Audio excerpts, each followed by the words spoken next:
Kung sino yung babaeng kasama mong magutom, yun din dapat ang kasama mong kumain. Mahalaga yung makita mo kung sino talaga yung willing magstay kahit wala ka pang maibigay. Yung hindi ka iiwan sa oras ng tagutom at hirap. Kasi kung kaya kanyang samahan sa struggle, mas deserve niya yung success mo.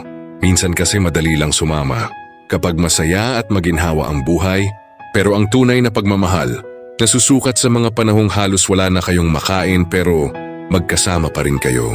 Doon mo makikita yung sincerity ng isang tao. Hindi mo kailangan ng partner na nandyan lang kapag may pera ka.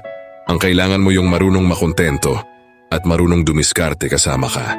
Yung tipong kaya kang sabayan sa lahat ng laban kasi darating din yung panahon na babangon ka at uunlad. At kapag nakita mong kasama mo pa rin siya, mas lalo mong maiisip na hindi ka nagkamali sa pagpili. That kind of loyalty is priceless. Sa huli hindi yaman o ganda ng buhay ang sukatan. Ang sukatan ay kung sino yung hindi bumitaw ng pinakamahirap at siya pa rin kasama mo habang umaani ka na ng tagumpay. Yun ang tunay na pagmamahal.